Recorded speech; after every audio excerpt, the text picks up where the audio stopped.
Jamie, I am so thrilled to have you on the show today. Thank you so much for joining me.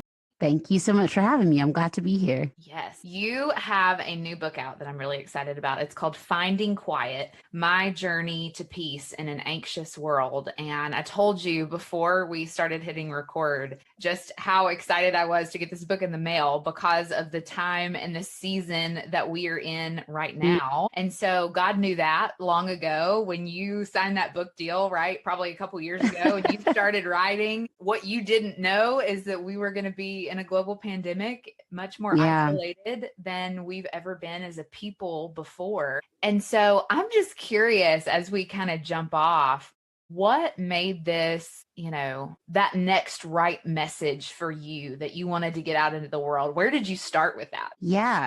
I started working on this book in 2017, which is when I got married and life changed, of course, for the better. I was like, sorry, I realized how slowly it took me to say that. I was like, wait, I'm super happy that I'm here. But I was, of course, like a lot of life change in general. And with any kind of life change, it's like, whoa, what's happening, So I was learning everything from scratch, right? Like, all of those things. And so there was that. And then also I had newly moved out to California with my family. And so there was just the life change of like, living, which California is great, love it, but I was just kind of dealing with that, like, wait, am I supposed to be an actress?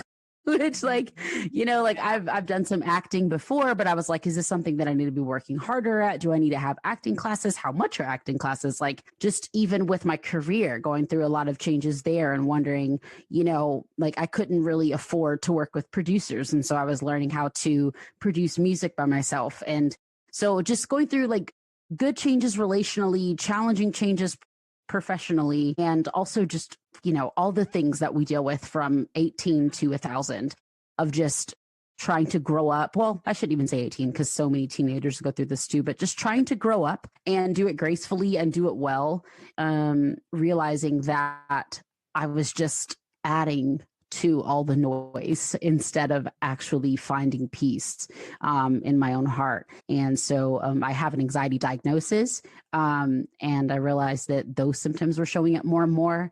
But I also am a human, and that when the Bible says be anxious for nothing, it's obviously not talking about a condition, but it's talking about the worry that we deal with as humans. So I started journaling how to find peace and how to find quiet and how to find resolve, if you will, in my own life. And I shared it with my big sister, and she was like, this is a book. Like, you need to share this. And so it took a while, but I'm glad I trusted her and I'm glad I listened and decided to make it available for other people. And, I think it's cool if it gets labeled as like a self-help book because I love self-help books, but honestly, it's just my journey that I'm still walking through and just honored to share it with everybody. And so what we don't know about each other's stories is that we've walked a really similar path over the last few years. So I got married about a year and a half ago, and I moved 9 hours away from my family.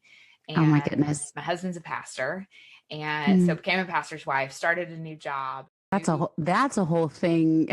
That's a whole talk that we don't have time for today. Oh my gosh. Yeah.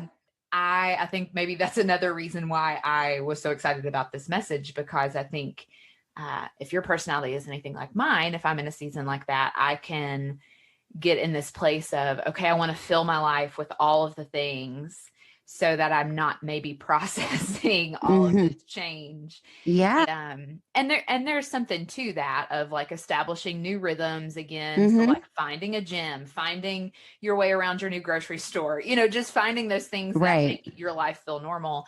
But as I kind of settled into life here now, a year and a half later, I feel like I'm in a place where, okay, I've established those things, and having quiet, having spaces that don't have an agenda, that's okay. And that's a good thing. Anyway, I loved hearing that part of your story because we share that in common. Another season that I'd love, I think this really points back to the book as well, is sort of the story of your career progressing as quickly as it did. So obviously there's the change of the season you just went through, but I think there's also this other season that you're probably drawing a well of wisdom from as you write this book. And so I'd love for you to tell us about how this season of just really being thrust into fame very quickly as a young adult, really collided with your mental health. What did that look like? What did you turn to? How did you navigate that? Yeah. It's interesting because when I first kind of, and this phrase almost makes me cringe, but I'm learning to embrace it. When I first became a teen star, it was awesome. I was 17 years old. And at that point, I'd had a YouTube channel for almost 4 years where I made, I was really inspired by like Maya Rudolph and Carol Burnett. And so I was doing like improv stuff, but also music and awareness about Tourette syndrome, which is, something else I was diagnosed with as a child. At 17, I had kind of my groove and my rhythm with making online content to bring people joy and to entertain, all kind of through the lens of, from the foundation of God is the one that gives us joy. And so I want to share it with you all. And so there's a television network that you may have heard of called TBN, and they had a kids television show called iShine, and that show birthed a tour called iShine. So they discovered me on YouTube when I was 17, and I hopped on a tour bus on almost every weekend with all these other teenagers, and we just traveled and hopped around on the stage in these colorful clothes and like all this stuff, and we just sang and danced. Well, I didn't dance because I can't, but they danced and I sang, and we just did our thing. And then when we weren't on our tour bus, we were literally living at the TBN campus in Tennessee, and we were filming the television show. And when I wasn't doing that, I was down the street in college. And so it sounds crazy, but to be honest, I was living, those are some of my fondest memories career-wise, because, it was just like, yes, it was a business, but that was, I think, before I really, really understood the fullness of the business. And it just felt like me and my friends at like the summer camp that never ended, that also we got paid and we got to do what we absolutely love to do instead of our homework, which I did my homework eventually. But it was amazing. And it was actually very beneficial to my mental health because I was doing something that I loved and I was in a safe space with kids that had similar life experiences. My mom was with me on the tours. My dad was sometimes even driving my mom to the shows so that she could be there with me and that he could be there as well. And it was a really great environment for me to be in. Things started to not be as healthy for my mental health as the natural progression of adulthood just started to show up. My mom wasn't as physically present for things. Now that I say that, and now that it comes out of my mouth, that like, I'm just really protective of my family. I don't want it to sound like negative. That was it's totally normal. Sure. It's totally normal for mom not to be there. But I just realized like it sounded kind of negative the way that I phrased it. But yeah, so I started, having just different work experiences and professional experiences. And it was less of, oh, I'm a kid star, and more of, okay, do you want longevity to this career? And so I had to start making choices and making decisions. And obviously I do want longevity in my career, but there were just a lot of elements of that weren't so great for my mental health. And also the everyday of just adulthood and, finding an apartment and paying bills and trying to figure out dating and friendships and, moving to a new city and all of that stuff. But the thing that I was missing was the safe space that I'd always had. Growing up, my safe space was my mom and my dad and my big sister, Morgan. And then in my teen years, it was that tour that I was on, the iShine tour. And it was all these other kids where we would stay up late, in the back of the tour bus and just talk about our problems and our feelings and our homework and our professors. And so I was going through a lot of it very normal, growing up kind of stuff. Yeah. And then some of it is kind of the normal ickiness of any business industry, any business. Sure. But I was lacking a safe space to process and to heal and to debrief. So, and I consequently began to shut out any safe space that tried to come my way because I realized that might mean making some changes in the life that I started to live, which was kind of cool. So I started, deteriorating in my mental health, and it's not a bad thing if you have to go on medication, if that's something that is helpful for your mental health, but I'm not in that particular season of my life. I did go back on medication, and it wasn't so much to looking back on it, I can now see that there are some life changes that I could have made and maybe some boundaries that I could have set that could have possibly, prevented me from having to have certain interventions that I had. So if you've ever taken your earrings off at the end of the day with that big sigh of relief, you need to hear about Comfy Earrings. Comfy Earrings are flat back, hypoallergenic earrings designed for 24/7 wear. No poking, no irritation, just beautiful, lightweight earrings that stay comfortable whether you're sleeping, traveling, working out, or running from one project to the next. They're perfect for women with sensitive ears, and they come in so many gorgeous everyday styles. Check them out at comfyearrings.com or through the link in the description. Refresh your jewelry box with earrings you'll never want to take off. Trust me, your ears will thank you. Now, back to the show.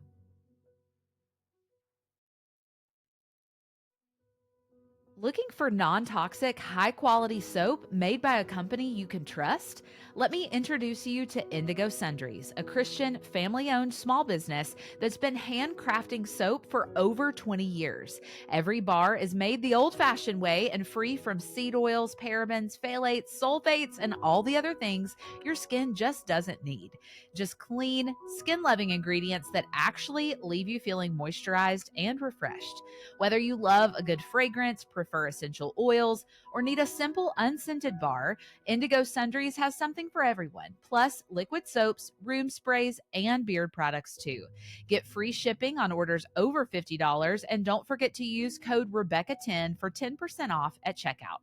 Treat your skin to the good stuff at indigosundries.com. Sure, yeah. Well, and you say that about boundaries, which leads into my next question, because we've talked about friendship just a little bit.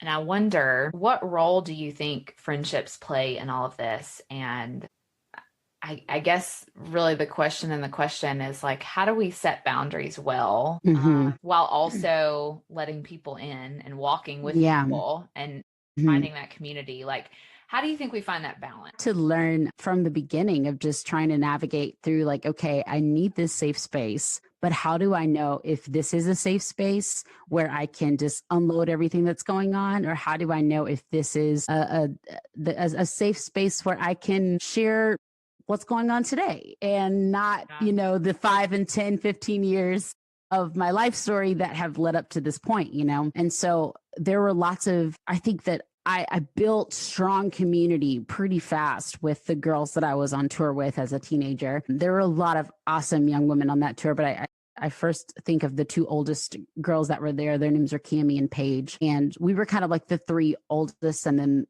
most of the other girls were in high school and younger. And I think about the three of us, oftentimes sitting on the bus and talking about dating and relationships and stuff, and just appreciating when the Holy Spirit, like when the Lord puts people in your life that are there for a reason, even if it's not to be a best friend for 5,000 years, but if it's, this summer camp situation or on this one tour or in this job or with whatever it means, just to have that place to talk, to process, to pray, to grieve, to cry, to experience joy and all of that. But then also understanding that, like you were saying, as far as creating boundaries go, that sometimes those things are not meant to be processed out loud, and they're not always meant to be like, okay, let me just post this on Instagram and just put all my feelings out there. Let me post this online and just say, everything that I'm thinking and everything that I'm feeling, but a lot of times we should take it to the Lord and see what he has to say about it.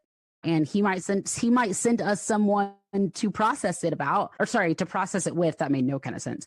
To process it with. But starting there is such a great place. I hope that answers your question. It totally hope does. I wasn't. No, okay. It totally does. And I think what came to mind as you were talking is how much of a microwave society that we live in, and how quickly we expect our food and all kinds of things in our lives. But then sometimes we expect the same things relationally, when I think as we're building community, that depth does take, that true, authentic depth of a friendship does take time to build. Yeah. So I think giving each other grace for that is important. Yeah. And yeah, I mean, creating those boundaries of, especially when you have a big heart and I think we're similar, and some of those things that you're saying, I definitely can understand and can see this in my own life. And without those boundaries of any kind, that can definitely lead us down slippery slopes. And we can also the Lord sends us different people for different things too. It's like, because I'm such a naturally I'm such a storyteller. And so sometimes if I want to tell someone like, oh, this funny thing happened, I immediately start thinking, oh, well, what's the backstory that they need to know? Well, they need to know what happened in college. Oh, but they also got it. Like, let me give you context, And before I got to the story, I'm sending them screenshots from 2011 because I think that that's all the information that they need. Right. But when I think about like my friends, when I think about like the women in my life, like, for example, my husband and I, we have a 1.5-year-old and she is amazing. And as much as I know that children are imperfect and parents are imperfect, one thing I don't want to do is, and I mean this with love, I don't want to become that mom that complains about my kid to everybody. Like I just don't want to be a mom, even jokingly. Like I just don't, I want to do it. Like I don't like the joke when you're in the grocery store and you see another parent and you're like, oh, that kid's so cute. Can I have him? And then that mom says, oh yeah, you can have him, but you'll bring him back in an hour. Like, I don't even like that joke. It might not seem like a big deal, but to me, you just called out your kid in the grocery store and I don't like speaking that over my baby. And so I have one specific friend that I go to talk to when I'm struggling with things that pertain to my daughter and maybe her actions and her choices and her emotions. Because I know that if I'm not intentional about that, if that friend's not available, I'm going to call another one. If that friend's not available, I'm going to call another one. And then once friend 1 and 2 are available, they're going to call me back and say, hey, what's up? Now I've complained to 3 different people about what my daughter has done. Or I'm going to put it on Instagram. Like I put something on Instagram the other day about like my daughter, I put it on like the close friends thing. And I was like, hey, my daughter's struggling with this. And somebody DM'd me and they were like, I sell oils that can help with that. And I was like, first of all, I love oils. I'm stocked. Yes. Second of all, this is not what we're talking about. So it's like being intentional about like, look, you struggling in your marriage, everybody don't need to know. Yeah. Pray for that friend that God is going to give you, that counselor, that pastor that God is going to give you, where that conversation goes. Keep it healthy. We don't need attention. We need solutions.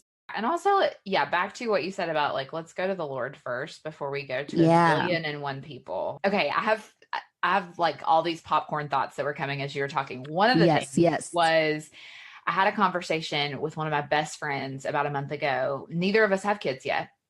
But we both have a lot of friends who have kids, right? We're just in that season of life. And she said, I have this mentor that just is walking with me that goes to my church. And she came to me a little while ago and just realized that she was sharing a lot about motherhood with me that, back to your point, was very negative. And she, my friend, is not at a place where she and her husband really feel like they're ready for kids. He's still in graduate school. It's just not the season.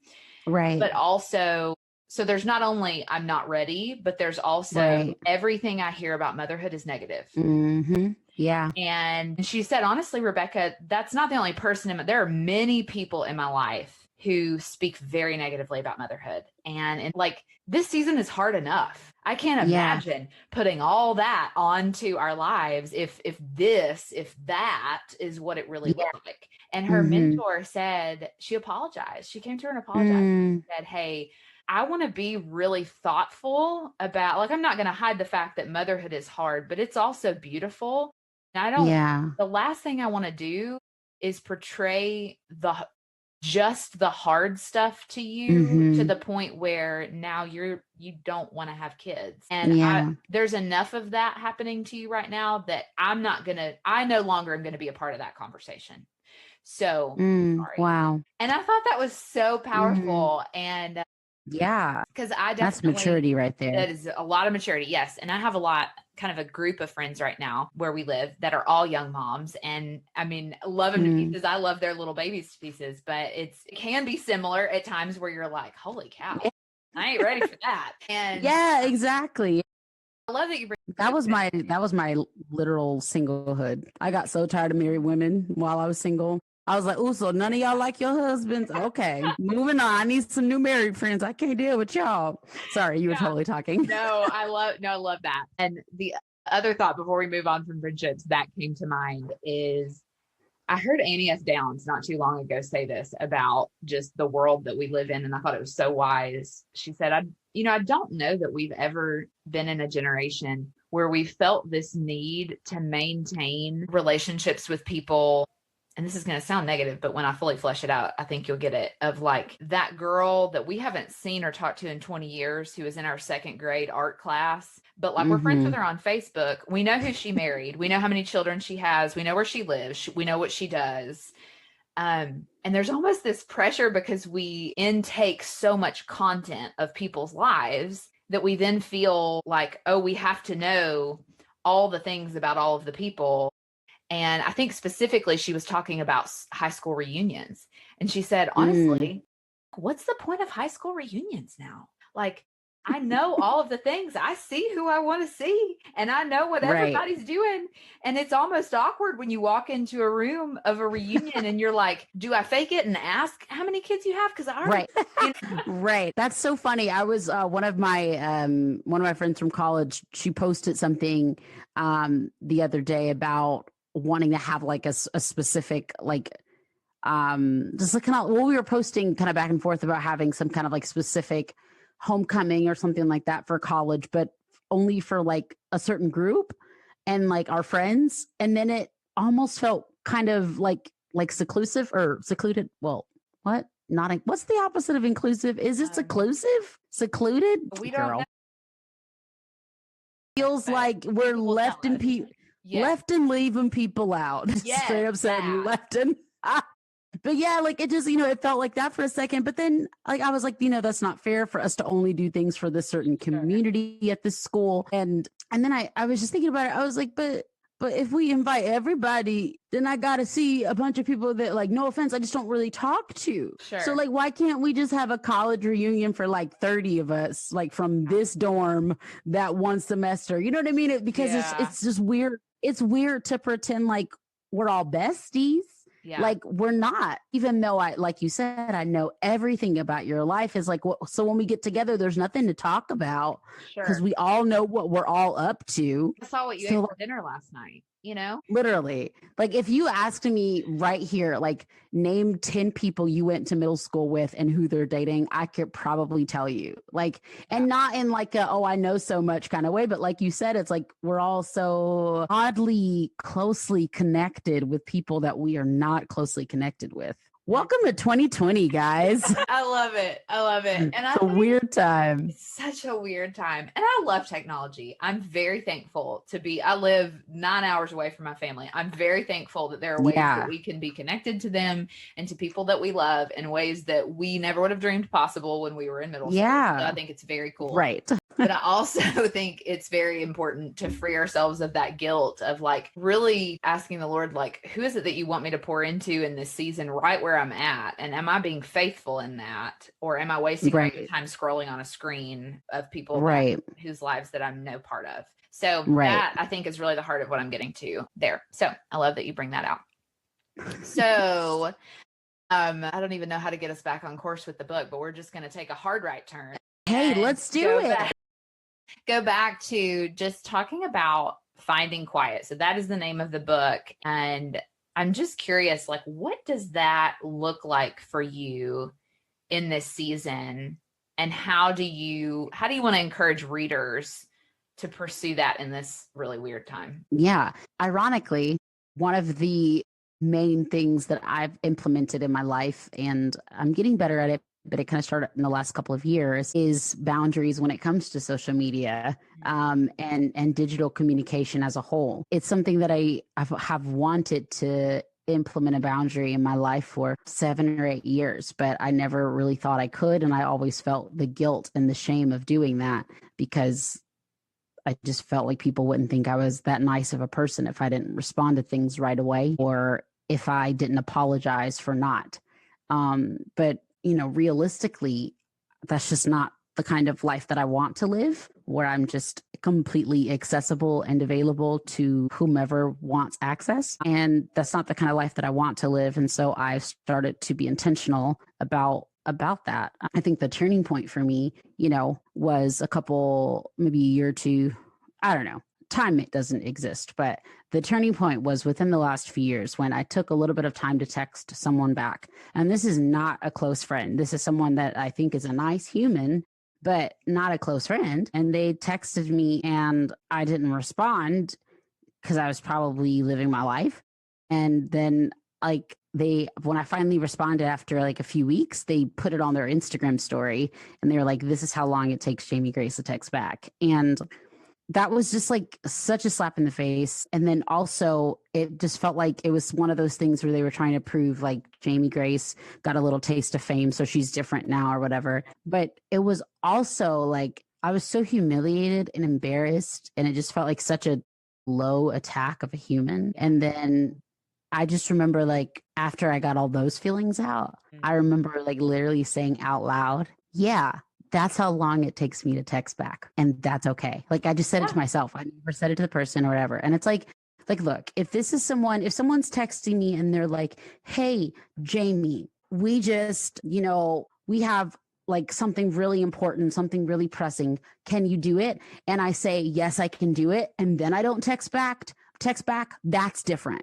But someone texting back and being like, hey, how are you? Hey, what's the name of that piano that you have? Hey, send me a link to those shoes from your last Instagram post. Hey, I'm in town. Can you hang out this weekend? Maybe I can't hang out this weekend. Maybe I don't feel like going to Amazon to get you the link to my $30 shoes.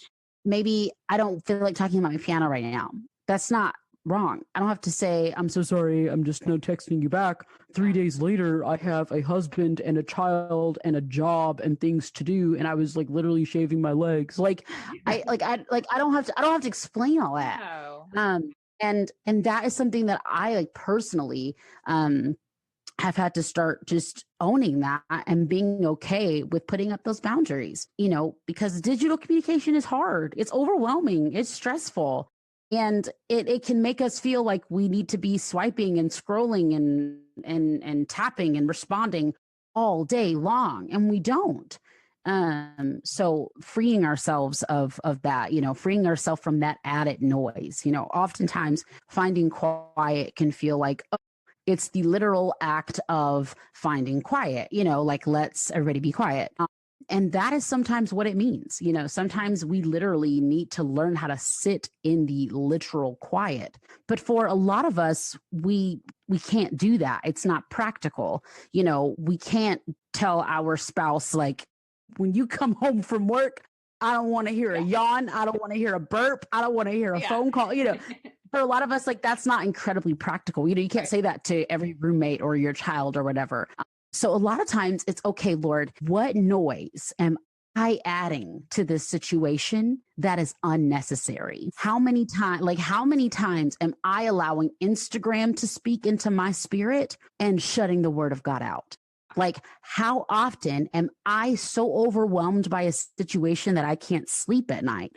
So I turn on the TV to help me sleep and to help me cope instead of dealing with my feelings and crying it out, calling a friend, calling on Jesus and dealing with it right then and there. Yeah. What am I adding that doesn't need to be added to this? What kind of noise am I allowing into my heart, into my spirit, into my head that I don't need to? And that's been a very convicting question for me, but I try to ask myself that daily. I mean, sometimes I go a whole week without asking myself because I just forget because I'm a broken person. But, I try to ask myself that frequently. Like when I start to feel stressed out about, it's everybody's favorite time of year, it's an election year. I'm sure everybody's just like, ooh, let's just hang out. It's a big deal. And when I start to feel stressed about things on the news or things people are posting or signs that I see outside or, this person had on this kind of mask or this person didn't have one, but they did. But they went there. Did they all get tested before they all hung out? Oh, no, I don't believe in doing the testing. Like whatever you think or feel,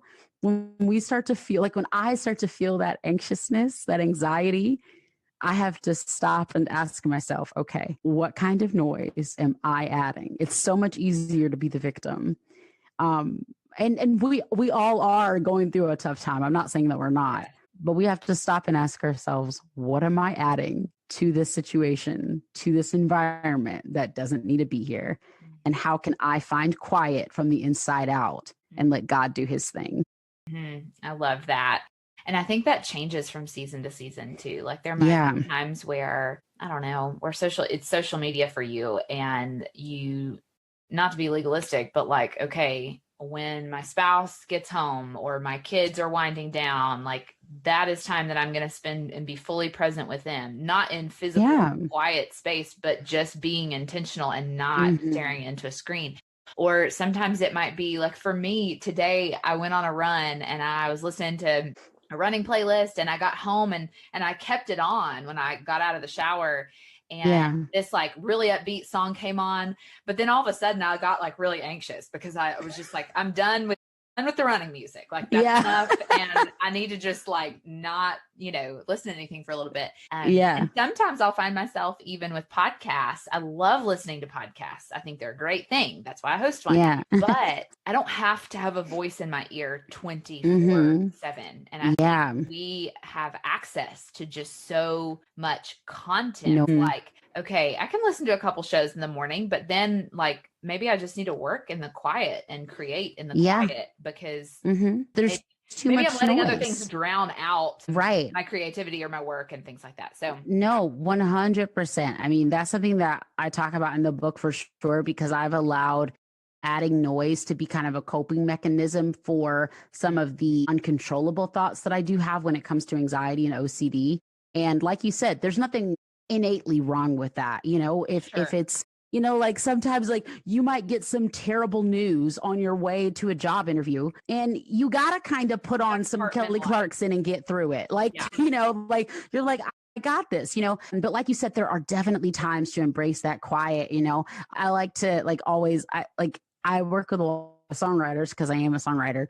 And every time they say they have writer's block, I'm not saying that writer's block doesn't exist, but every time they say they have writer's block, I always ask them, when is the last time you went 1 week without listening to music? And they always just stare at me like, why would I do that? And I'm like, how do you expect to create something new when all you're doing is filling your mind with something that someone else has already done? Just tell me, how do you expect to do it? Like I don't listen to pop music when I'm making my album. I don't listen to podcasts when I'm writing a book, because I'm just like, sorry, like hard pass. Like I gotta find some quiet. I gotta find some quiet, because I know that God can speak through podcasts and music and songs and everything. Like God can do all the things whenever he chooses to do. But I also know that by me choosing to create quiet, I know that I'm giving full access, and I'm saying, God, this is a canvas that I am offering to you as a sacrifice. How can you use this right now, Lord? Yeah, I love that.